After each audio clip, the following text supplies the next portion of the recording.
नमस्कार, आप देख रहे हैं महाराष्ट्र फाइल्स। आपके साथ मैं हूं परवीन शेख। निकाय चुनाव के लिए क्या है महायुति का फार्मूला? कैसे संजय राउत ने उद्धव ठाकरे का किया नाश? उद्धव राज गठबंधन में कहां फंसा है पेच और क्या खत्म हो गया है अघाड़ी गठबंधन? इसके अलावा जानेंगे कौन किसे दे रहा है चुनौती, कौन किसकी बढ़ा रहा है टेंशन। साथ ही आपको इन सभी खबरों से कराएंगे रूबरू। लेकिन तमाम बड़ी खबरों में आगे बढ़ने से पहले एक नजर डालते हैं महाराष्ट्र की टॉप हेडलाइंस। महाराष्ट्र निकाय चुनाव के लिए महायुति का फार्मूला तय। बीजेपी ने लिया बड़ा फैसला, विपक्ष की बड़ी टेंशन। 3 महीने में 8 मुलाकातें, लेकिन गठबंधन का ऐलान नहीं। उद्धव और राज ठाकरे के बीच सीटों पर फंसा पेच। शिंदे गुट ने संजय राउत को लिया आड़े हाथों। नरेश बहस के बोले, संजय राउत ने उद्धव ठाकरे के परिवार के बीच जाकर उनका नाश किया। बीएमसी चुनावों से पहले महाविकास अघाड़ी में आंतरिक कलह। राज और उद्धव की बढ़ती नजदीकियों के कारण कांग्रेस, समाजवादी पार्टी और शिवसेना यूबीटी में टकराव। एमवीए को लगा जोरदार झटका। समाजवादी पार्टी ने छोड़ा साथ, अबू आजमी ने तोड़ा गठबंधन। खबरों में सबसे पहले बात महायुति की। स्थानीय निकाय और पंचायत चुनाव को लेकर बड़ी खबर सामने आई है। महायुति ने फार्मूला फाइनल कर लिया है। सीएम देवेंद्र फडणवीस ने इस बारे में जानकारी दी। राज्य में जल्द ही स्थानीय निकाय चुनाव होंगे, लेकिन मौजूदा राजनीतिक हालात को देखते हुए ये चुनाव प्रतिष्ठा का सवाल बन चुका है। इसलिए इन चुनावों को लेकर सभी दलों में उत्सुकता है। अब तक ये साफ नहीं था ये चुनाव महायुति बीजेपी, शिवसेना और एनसीपी साथ में मिलकर लड़ेगी या महाविकास अघाड़ी में शिवसेना, ठाकरे गुट, कांग्रेस, एनसीपी, शरद पवार गुट के रूप में चुनाव लड़े जाएंगे या फिर पार्टियां अपने अपने दम पर अकेले चुनावी मैदान में उतरेंगी। महायुति के नेताओं ने दावा किया था कि चुनाव गठबंधन के रूप में ही लड़ा जाएगा, लेकिन कई जगहों पर स्थानीय पदाधिकारी अपने दम पर चुनाव लड़ने का नारा दे रहे थे। कई महानगर पालिकाओं में बीजेपी, शिवसेना और एनसीपी कार्यकर्ताओं ने अपने दम पर चुनाव लड़ने की इच्छा जताई थी। ऐसे में यह सवाल उठ रहा था कि क्या तीनों दल साथ लड़ेंगे या अलग अलग।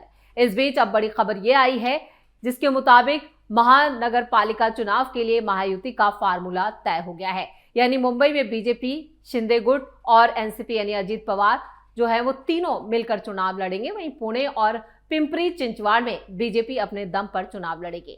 ठाणे नगर निगम चुनाव को लेकर अभी कोई अंतिम फैसला नहीं हुआ है। फडणवीस ने बताया कि ठाणे में एकजुट होकर चुनाव लड़ने की संभावनाएं तलाशी जा रही हैं। उन्होंने ये भी कहा है कि जहां विरोधियों को फायदा हो सकता है वहां हम महायुति के रूप में मिलकर चुनाव लड़ेंगे, लेकिन कई ऐसी सीटें हैं जिन पर महायुति में भी पेच फंसा है और ऐसा हो सकता है कि ठाणे में ही शिंदे गुट और एनसीपी, अजीत पवार की एनसीपी और बीजेपी तीनों ही अलग अलग चुनाव लड़े, लेकिन मुंबई में ये तीनों दल एक साथ यानी महायुति एक साथ चुनाव लड़े। खबरों में आगे बढ़ते हैं। बात उद्धव और राज के गठबंधन की। निकाय चुनाव से सूबे की राजनीति गर्म है। गठबंधन की अटकलों के बीच उद्धव ठाकरे अपने भाई राज ठाकरे के घर शिव तीर्थ पहुंचे। दिलचस्प बात यह है कि ये इस महीने दोनों नेताओं की चौथी और जुलाई से अब तक 8वीं मुलाकात थी। कभी एक दूसरे के कट्टर राजनीतिक विरोधी रहे ठाकरे भाइयों के बीच बढ़ती नजदीकियों ने राज्य की सियासत में नए समीकरणों को जन्म दे दिया है। दोनों नेता इस साल जुलाई में तब साथ आए थे जब महाराष्ट्र सरकार ने प्राथमिक विद्यालयों में हिंदी को तीसरी भाषा के रूप में शामिल करने का फैसला लिया था, जिसके बाद वो कई मौकों पर साथ देखे गए, जिनमें पिछले हफ्ते शिवाजी पार्क में मनसे की आयोजित दीप उत्सव कार्यक्रम में भी उद्धव ठाकरे अपने परिवार के साथ शामिल हुए। राज ठाकरे ने 2005 में शिवसेना छोड़कर मनसे की स्थापना की थी। उस वक्त उन्होंने पार्टी से अपने अलग होने के लिए उद्धव ठाकरे को ही जिम्मेदार ठहराया था, लेकिन 2024 विधानसभा चुनावों में दोनों दलों के खराब प्रदर्शन के बाद अब दोनों नेता पुरानी दुश्मनी को भुलाकर ठाकरे ब्रांड के तहत एक साझा राजनीतिक रास्ता तलाशने में जुटे हैं। शिवसेना और मनसे के कुछ नेताओं का दावा है कि राज्य में 31 जनवरी 2026 से पहले होने वाले स्थानीय निकाय चुनावों से पहले दोनों दल का एक होना अब सिर्फ औपचारिक भर रह गया है, यानी इस पर सिर्फ औपचारिक ऐलान होना है। हालांकि उद्धव और राज ठाकरे की लगातार मुलाकातों के बावजूद अभी तक किसी औपचारिक गठबंधन की घोषणा नहीं की गई है। पेच सीटों के बंटवारे को लेकर फंसा है क्योंकि राज ठाकरे ज्यादा सीटें मांग रहे हैं जबकि उद्धव ठाकरे इसके लिए राजी नहीं है। इसलिए उद्धव ठाकरे को बार बार राज ठाकरे के दरवाजे पर जाना पड़ रहा है।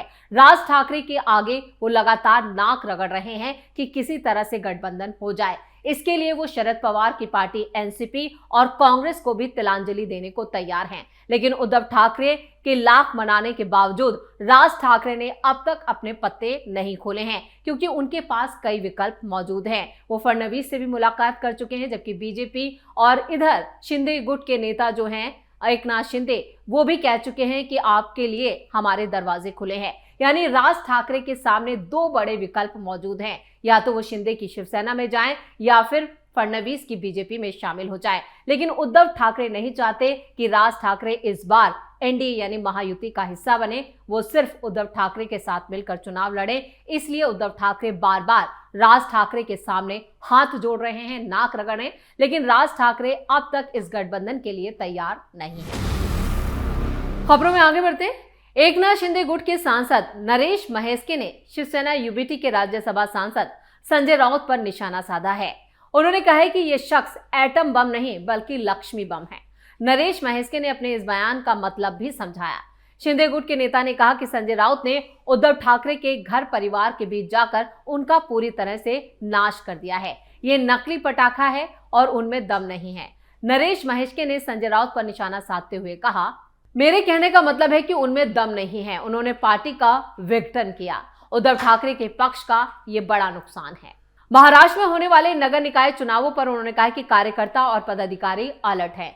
कभी भी चुनाव हो सकते हैं। इसके लिए अपना निर्वाचन क्षेत्र छोड़कर दूसरे क्षेत्र या बाहर घूमने से बचने का पार्टी ने आदेश दिया है। उन्होंने ये भी कहा कि महायुति के रूप में हम इकट्ठा हैं ताकि विरोधियों को हराया जा सके। एक दूसरे को अंदर से खत्म करने की बजाय विरोधी दलों को हराना है और ये महायुति हिंदुत्व के विचारों से प्रेरित है। बाला साहेब ठाकरे और अटल बिहारी वाजपेयी के विचारों से भी प्रेरित है। यानी महायुति मुंबई में यानी बीएमसी चुनावों में एक साथ है। उसको लेकर नरेश महेस्के ने कहा कि उद्धव ठाकरे गुट अगर इन चुनावों में भी हार का मुंह देखते हैं तो इसके लिए सिर्फ और सिर्फ संजय राउत जिम्मेदार होंगे। खबरों में आप बात करते हैं अघाड़ी की। बीएमसी चुनाव का बिगुल अब कभी भी बज सकता है, लेकिन एमवीए में खींचतान शुरू हो गई और इसका एकमात्र कारण है राज ठाकरे से उद्धव ठाकरे की लगातार बढ़ती नजदीकियां। राज्य में होने वाले स्थानीय चुनावों, खासकर मुंबई महानगर पालिका चुनाव से पहले महाविकास अघाड़ी में राजनीतिक खींचतान तेज हो चुकी है। राज ठाकरे की पार्टी महाराष्ट्र नवनिर्माण सेना को गठबंधन में शामिल किए जाने की चर्चाओं के बीच कांग्रेस, एमएनएस और समाजवादी पार्टी के नेताओं के बीच तीखी बयानबाजी देखने को मिल रही है। मुंबई कांग्रेस के सीनियर नेता और विधान परिषद सदस्य भाई जगताप ने यह संकेत दिया है कि पार्टी बीएमसी चुनावों में किसी के साथ गठबंधन नहीं करेगी, यानी कांग्रेस अकेले अपने दम पर चुनाव लड़ेगी। उन्होंने मीडिया से बातचीत में कहा कि यह बात मैंने 3 साल पहले ही कही थी, जब मैं मुंबई कांग्रेस अध्यक्ष था। कांग्रेस को अकेले चुनाव लड़ना चाहिए। कार्यकर्ताओं की भी यही मांग है कि किसी भी पार्टी के साथ गठबंधन ना किया जाए। मैंने ये सुझाव पार्टी आला कमान तक पहुंचाया है। कांग्रेस के रुख पर मनसे नेता यशवंत किलेदार ने करारा जवाब देते हुए कहा कि कांग्रेस को शायद डर है कि अगर राज ठाकरे का नाम लिया तो बिहार चुनाव में उन्हें वोट नहीं मिलेंगे। राज ठाकरे या मनसे ने कभी कांग्रेस से जाकर नहीं कहा कि हमें महाविकास अघाड़ी में शामिल करें। कांग्रेस का वजूद खत्म हो चुका है, अब उनकी सीटें भी नहीं आती। कांग्रेस पहले अपने अंदरूनी मामलों पर ध्यान दे। विवाद बढ़ता देख कांग्रेस की सांसद और मुंबई प्रदेश कांग्रेस अध्यक्ष वर्षा गायकवाड़ ने स्थिति साफ करते हुए कहा कि भाई जगताप का बयान उनका व्यक्तिगत मत है। पार्टी की औपचारिक भूमिका शीर्ष नेतृत्व तय करेगा।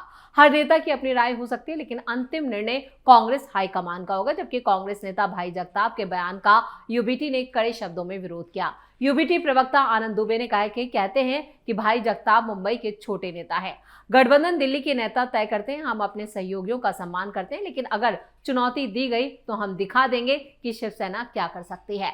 राज ठाकरे की मनसे को एमवीए में शामिल किए जाने की अटकलों ने विपक्षी गठबंधन में नई दरारें पैदा कर दी हैं। कांग्रेस के भीतर एकला चलो की आवाज और समाजवादी पार्टी की अलग राह से साफ है कि आगामी बीएमसी चुनावों में अघाड़ी दलों के बीच तालमेल की चुनौती और मतभेद दोनों बढ़ रहे हैं। जबकि उद्धव ठाकरे की शिवसेना भी कांग्रेस नेता के बयानों पर नाराज है।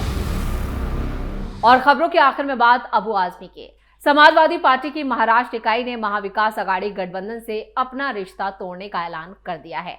महाराष्ट्र समाजवादी पार्टी के अध्यक्ष अबू आजमी ने साफ किया कि उनकी पार्टी अब एमवीए का हिस्सा नहीं रहेगी। आने वाले बीएमसी चुनाव वो अकेले लड़ेगी। किसी दूसरे दल के साथ कोई चुनावी गठबंधन नहीं होगा। आजमी ने सोशल मीडिया प्लेटफॉर्म एक्स पर एक तीखा बयान जारी करते हुए कांग्रेस, शिवसेना यूबीटी और एमवीए के दूसरे घटक दलों पर निशाना साधा। उन्होंने गठबंधन से अलग होने के कारण इन दलों की कथित सांप्रदायिक और विभाजनकारी राजनीति को जिम्मेदार बताया।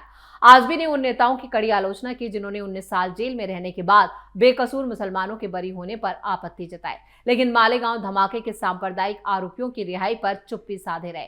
उन्होंने उन ताकतों को भी आड़े हाथों लिया जो बाबरी मस्जिद को गिराए जाने पर गर्व व्यक्त करते हैं और जो भाषाई और क्षेत्रीय हिंसा को बढ़ावा देते हैं, उत्तर भारतीयों और बिहारियों का अपमान करते हैं। आजमी ने साफ किया कि समाजवादी पार्टी न्याय, धर्मनिरपेक्षता, संवैधानिक मूल्यों और गंगा जमनी तहजीब की राजनीति करती है और इसलिए वो ऐसे किसी गठबंधन का हिस्सा नहीं बन सकती जिसमें नफरत फैलाने वाली और देश को तोड़ने वाली ताकतें शामिल हों। महाराष्ट्र में समाजवादी पार्टी का इतिहास आमतौर पर कांग्रेस या एनसीपी के साथ गठबंधन करने के बजाय अकेले या कुछ क्षेत्रीय सहयोगियों के साथ चुनाव लड़ने का रहा है। हालांकि मुंबई, पुणे और औरंगाबाद जैसे बड़े शहरों में पार्टी की पकड़ कमजोर है, लेकिन उत्तर महाराष्ट्र और मराठवाड़ा के कुछ नगर निगम क्षेत्रों में उसकी मौजूदगी दर्ज है। स्थानीय निकाय चुनावों में सपा ने कुछ सीटें जीती हैं, जिसका मुख्य वोट बैंक उत्तर भारतीय और मुस्लिम समुदाय में माना जाता है। एमवीए से नाता तोड़ने के बाद सपा की रणनीति इस बार कुछ चुनिंदा नगर निगमों पर ध्यान केंद्रित करते हुए अपना राजनीतिक दमखम दिखाने की है। पार्टी का टारगेट सिर्फ सीटें जीतना नहीं है, बल्कि अपने कोर वोट बैंक को सक्रिय रखना और भविष्य की राजनीति के लिए अपना प्रभाव बनाए रखना भी है। यानी अबू आजमी ने तो कांग्रेस, एनसीपी और उद्धव की यूबीटी से किनारा कर लिया है। अब महाविकास अघाड़ी की सिर्फ औपचारिक ऐलान होना बाकी है कि ये गठबंधन महाराष्ट्र में पूरी तरह से खत्म हो गया है, क्योंकि इससे पहले कांग्रेस भी अपने दम पर अकेले चुनाव लड़ने का ऐलान कर चुकी है। इसी के साथ महाराष्ट्र फाइल्स में खबरों का सिलसिला यही खत्म करते हैं। बाकी खबरों के लिए आप जुड़े रहिए कैपिटल टीवी के साथ। वीडियो को लाइक करें, शेयर करें और कैपिटल टीवी को सब्सक्राइब जरूर करें। नमस्कार।